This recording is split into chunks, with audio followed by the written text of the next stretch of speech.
중풍, 치매, 암 이 세 가지 중에서 가장 비참한 병이 뇌졸중이에요. 그러면 이 뇌혈관이 막히거나 터지는 거죠, 대표적으로. 그죠? 차라리 제가 뭐라고 얘기하면 차라리 돌아가시는 게 낫다. 근데 왜 막히느냐? 저는 제 개인적으로 혈압약을 너무 세게 써서 그렇다고 봐요. 뇌졸중을 예방하는 최고의 음식. 혈액을 맑게 하는 식재료, 제가 대표적으로 추천하는 음식은 또 좋은 콜레스테롤, HDL은 높이고 LDL은 낮춰주고 혈관의 염증이나 이런 것도 예방을 할 수 있기 때문에 저는 대표적으로 강추드립니다.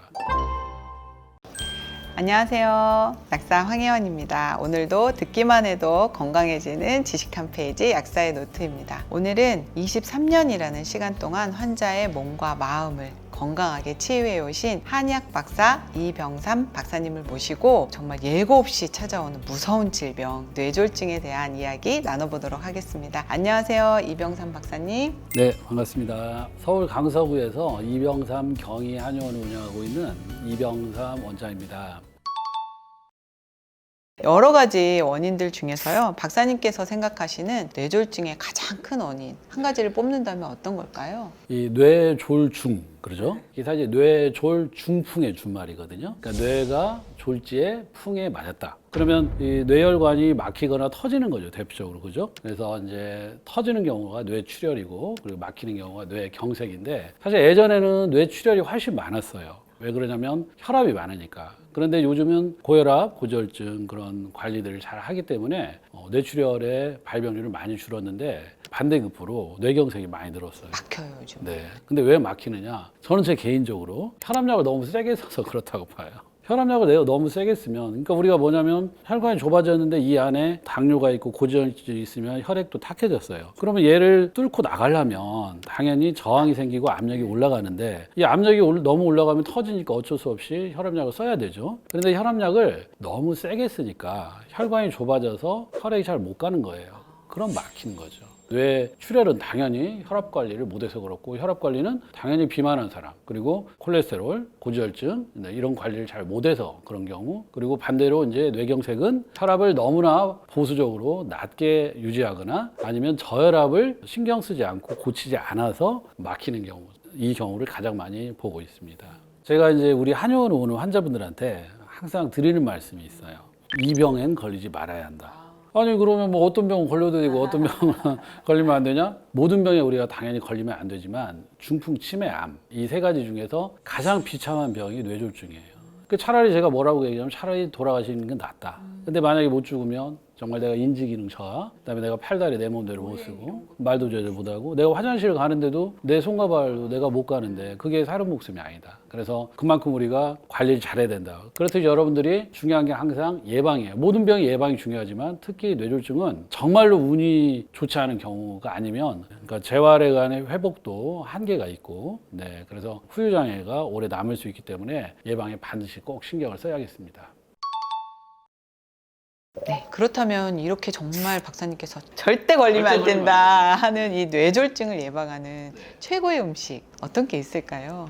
이제 대표적으로 우리가 뇌경색하고 뇌출혈이 있는데, 뇌출혈은 일단 어찌됐든 간에 압력이 올라가는 요인, 그러면 이제 체중 관리 잘 하시고, 그 다음에 고지혈증, 그죠? 고지혈증에서 이제 피가 탁해지는 거. 뇌경색도 결국은 피가 탁해져서 생기는 거죠. 그래서 저는 그냥 혈액을 맑게 하는 그런 식재료, 그런 음식을 추천하고 싶습니다. 그래서 제가 대표적으로 추천하는 음식은 청국장입니다. 그래서 이 청국장은 많이들 알 거예요. 뭐 일본에서도 나또라고 해서 많이 인기가 있죠. 그래서 이 청국장은 혈전을 녹인다. 그래서 혈액이 엉기는 것을 막아주고 당연히 또 콜레스테롤을 떨어뜨리고 또 좋은 콜레스테롤, HDL은 높이고 LDL은 낮춰주고 그런 밸런스를 맞춰주는데 아주 효과가 있고, 그리고 콩에는 뭐 당연히 뭐 단백질, 그리고 청국장은 발효한 식품이기 때문에 당연히 장의 건강을 좋아지고, 장의 건강이 좋아지면 당연히 염증 물질이 또 떨어지기 때문에 우리 몸에 혈관의 염증이나 이런 것도 예방을 할 수 있기 때문에 저는 대표적으로 청국장을 강추드립니다. 그리고 이 청국장이 당 지수도 높지가 않아요. 그래서 당뇨 환자도 드실 수가 있고, 그리고 제가 예전에도 말씀드렸지만 이 청국장을 그러니까 말려서 환으로 드시면 장까지 잘 도달할 수 있고 흡수율을 많이 높일 수 있다. 그렇게 해서 청국장을 자주 드시기 바랍니다. 그리고 한 가지 더 제가 추천하는 음식은 영지입니다. 영지버섯은 정말 말 그대로 진짜 신령스러운 버섯이잖아요. 네, 신령스러운 버섯. 그래서 이 영지버섯은 굉장히 뭐 우리 다 알고 있잖아요. 되게 뭐 우리가 뭐 항산화, 항염증, 그다음에 항노화, 특히 이제 뇌를 어떤 보호하는 그러한 성분들이 굉장히 많이 있고, 그리고 이제 가장 또 영지버섯이 우리가 좋은 게 뭐냐면 당화혈색소를 떨어뜨리고 혈당을 떨어뜨립니다. 그래서 혈액을 굉장히 묽게 하는데 영지버섯이 굉장히 좋다. 그러니까 혈관의 질환, 그다음에 치매 예방 이런 쪽에 굉장히 좋다고 알려져 있고 실제로 그렇게 효과를 많이 보기 때문에 당뇨가 있고 중풍이 걱정이 되는 분들은 오늘부터 영지버섯을 차로 또는 갈아서 분말로 꼭 드시기 바랍니다. 박사님 그럼요. 요즘 치매, 뇌 건강에 대한 관심이 엄청 높아지셨어요. 왜냐하면 100세 시대이기 때문에 뇌를 100세까지 건강하게 유지하는 게 굉장히 관심사잖아요. 그럼 또래보다 뇌 건강도 유지하면서 또 오히려 10년 정도 젊게 그렇게 할 수 있는 방법이 있으시다고 제가 들었습니다. 이게 뭐 브레인 하잖아요, 우리가. 그러니까 브레인이 정말로 중추죠. 심장은 이제 물리적으로 혈액을 돌리는 것이고, 뇌라고 하는 것이 어쨌든 총사령관인데 호뮨큘러스라는 게 있는데 뭐냐면 쉽게 얘기하면 그냥 뇌의 지도, 그러니까 뇌가 관장하고 있는 그런 영역을 지도처럼 만들어 놓은 게 호뮨큘러스라는 게 있는데 거기 보면 지배적으로 이 대뇌의 피질에서 감각과 운동을 담당하고 있는 게 손이에요, 손. 그래서 손하고 얼굴하고 입술입니다. 우리가 손은 제2의 뇌다 그런 얘기 들어보셨죠? 네. 그래서 이 치매의 예방에는 무조건 손을 많이 써야 돼요. 그러면 우리나라 사람들이 뭐 우리 그 인공수정하고 체외수정 할 때 굉장히 외국보다 원천 기술 좋다고 하잖아요. 그러면 왜 그래요? 젓가락질을 많이 해서.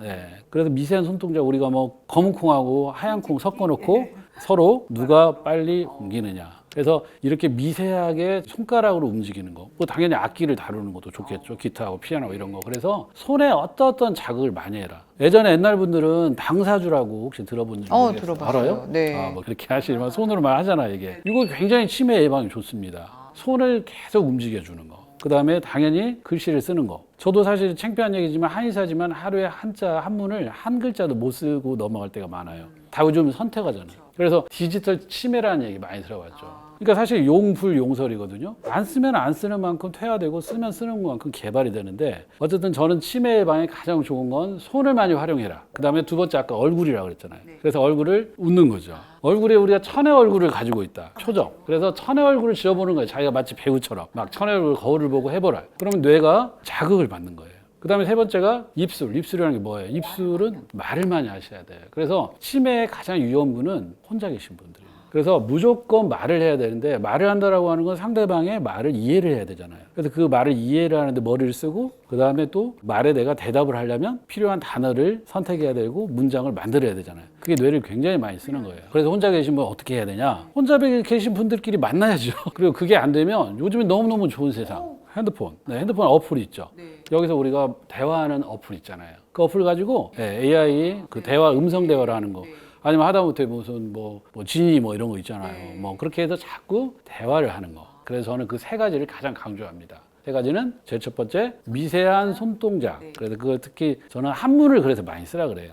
두 번째는 얼굴의 표정근. 천의 얼굴을 자꾸 흉내내고 특히 많이 웃자. 그 다음에 세 번째는 말을 많이 해라. 그리고 사실 제가 또 한 가지 만약에 강조 드리고 싶다는 것은 학습지를 많이 푸세요. 그러니까 예전에 우리가 어렸을 때 학습지 많이 풀었잖아요. 그러니까 이게 학습지가 중요한 건 매일같이 누군가가 배달을 하는 숙제가 있죠. 그러니까 이게 사람은 누구나 의지가 약해요. 며칠 하다 말아요. 그런데 이거는 꾸준히 오잖아요. 그래서 여기에 뭐 내가 관심 있는 거, 영어면 영어, 한문이면 한문, 수학이면 수학, 그렇게 해서 학습지를 풀어라. 그래서 요즘에 학습지는 어르신들을 위한 학습지. 갑자기 박사님 말씀드리니까 생각이 났는데 70대 이제 어르신께서 아유 이제 내 나이에 뭘 해서 뭐 하나 이러고 그냥 평소에 외국어를 하나 더 하고 싶었는데 그냥 그러다가 이제 어영부영 시간이 흘러서 그냥 돌아가신 분이 계시고 어떤 분은 70살에 지금도 늦지 않았다 해서 외국어를 시작하셨는데 뭐 몇 년도 안 돼가지고 능통을 하시고 그러다가 몇 개국어까지 가셨는데 93세까지 사셨다는 얘기를 제가 들었어요. 그래서 정말 사람에게 늦은 때는 없는 것 같아요. 그렇죠. 네. 그러니까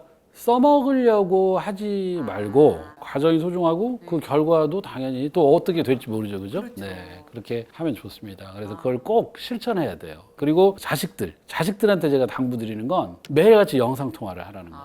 전화기만 하지 말고. 그러니까 뭐냐면 우리가 우리의 감각기관을 깨워야 돼요. 눈, 코, 귀, 입. 그러니까 우리가 귀가 안 들리면 치매가 빨리 진행이 돼요. 왜? 자극이 덜 오잖아요. 근데 못 알아듣는 것에 대해서 대응할 수가 없잖아요. 대꾸할 수가 없잖아요. 그리고 우리가 가장 원시적으로 얘기하지만 향은 거기에 기억과 추억이 합해지는 거예요. 그래서 향을 자꾸 맡아야 돼요. 그 코가 뇌라는 말도 네, 있더라고요. 우리가 제1 뇌신경이 후각신경이잖아요. 그 후각이 우리가 예를 들어서 자 여기가 막 맛있게 보여. 근데 먹었어. 냄새를 못 맡았어. 썩었어. 죽는 거잖아요. 그래서 이 후각이라고 하는 것은 생존의 가장 첫 번째예요.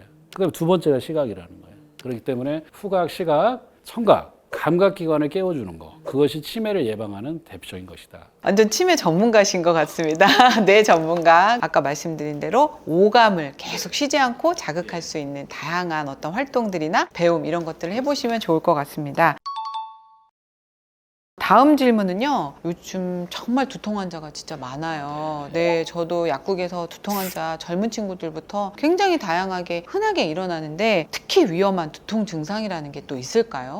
있죠. 사실 이 두통의 원인은 수백 가지 아니면 수천 가지. 그렇다고 우리가 두통이 있는데 뭐 그때마다 매번 뭐 MRI, CT 찍을 수 없잖아요. 그래서 응급에 대한 건 당연히 생각을 해야 돼요. 그러니까 두통이 정말로 예를 들어서 정말 내가 일생에서 한번 겪어보지 못할 두통, 정말 뭐 빠개진다, 뭐 찢어진다, 뭐 이런 거 진짜 죽을 것 같다 말 그대로 그런 두통은 뭐 당연히 지체 없이 가야 됩니다. 응급실 당연히 가서 MRI, CT, MRA를 꼭 찍어야 되겠죠. 다만 이제 이게 항상 만성적으로 오는 두통이 있죠. 그런데 만성적으로 오는 두통도 한 군데가 계속 고정적으로 해서 아픈 건 문제가 있어요. 거기는 그쪽에 문제가 있다는 거잖아요. 그러니까 우리가 통증이라고 하는 것은 항상 뭐냐면 양날의 칼이죠. 사람은 통증이 없으면 죽었어요. 예, 우리가 뭐 어디가 썩었는데 뭐 잘라나가는데 통증이 없으면 뭐 알 수가 없잖아요. 그래서 통증이라고 하는 건 어쨌든 신호. 아, 여기에 문제가 있습니다, 주인님라고 이렇게 얘기를 하는데 주인님은 그냥 매일 진통약 먹고 넘어간다 이거예요. 근데 우리가 뭐 두통, 치통, 생리통에 뭐 개보린 타이레놀, 사리돈 이것은 뭐 누구나 어디가 아파도 남자가 아프든 여자가 아프든 머리가 아프든 뭐 자궁이 아프든 다 똑같은 약을 주는 거기 때문에 이것은 치료가 아니죠. 그래서 그쪽에 뭔가 문제가 있다. 근데 우리가 이제 한의학에서는 대표적인 통증은 통즉 불통. 그러니까 아프다는 것은 불통한 것이고, 그다음에 불통즉 통. 불통하면 아프다. 결국은 그쪽으로 소통이 안 돼요. 그럼 우리 한의학에서는 거기에 침을 놓거나 뜸을 뜨거나 물리치료를 하거나 뭐 그렇게 해서 그쪽에 소통을 돕는 거죠. 결국은 두통의 가장 큰 원인은 소통이 안 되는 거예요. 소통이 안 되면 혈관이 되게 일시적으로 막혀 있거나 아니면 막혀 있기 때문에 과도하게 또 이제 보내기 위해서 팽창을 하거나 그런 경우인데 제가 이제 임상에서 가장 많이 보는 두통은 제일 첫 번째가 저혈압이에요. 저혈압은 우리가 건물이 높은데 수압이 떨어지면 못 올라가잖아요. 그래서 혈압이 떨어져 있는데 못 올라가는 경우. 근데 아까 뭐 우리가 평상시에 얘기하지만 저혈압에 대해서 관심이 없어요. 그래서 고혈압약을 드시는 분 중에서 혈압이 너무 떨어져 있거나 그렇지 않으면 내가 저혈압인데 그것을 별로 관심 갖지 않고 방치하거나 특히 저혈압 환자 중에서 마른 분들 그런 분들은 대개 다 못 올라가는 거예요. 근데 그런 분들이 대부분은 싱겁게 먹는 분들, 그다음에 카페인을 너무 많이 섭취하는 분들, 그리고 당연히 스트레스 많이 받는 분들. 이게 이제 두통이 대부분이고, 대개 우리가 이제 혈압이 있는데 후두통이 있다. 이런 건 당연히 압력이 올라가는데 여기서는 이제 뇌출혈의 위험이 있어요. 그러니까 우리가 고혈압은 뭐 사일런트 킬러라고 해서 보통 대부분의 증상이 없는데 후두부의 통증이 극심하다. 그건 무조건 병원에 가야 됩니다. 뒷골 땡긴다 네, 이런 뒷골 표현이에요? 땡긴다. 그러니까 우리가 막 그 드라마 같은데 보면은 갑자기 뒷목 잡고 그러면 터지고 쓰러지잖아요. 일단 비만한 사람은 고혈압을 생각해라. 그다음에 마른 사람은 저혈압을 생각해라. 그 정도에서 뭐 생각을 하면 될 것 같습니다. 네. 오늘도 이 이병삼 박사님과 함께 또 두통, 또 이 뇌졸중에 대해서 굉장히 재미있고 유익한 내용 많이 나눠봤는데요. 오늘 내용도 너무 유익하고 재미있었고 또 저도 굉장히 많이 도움을 받았던 것 같아요. 네, 오늘 방송도 너무 즐거웠고요. 많은 분들에게 도움 많이 드렸으면 좋겠습니다. 감사합니다. 감사합니다.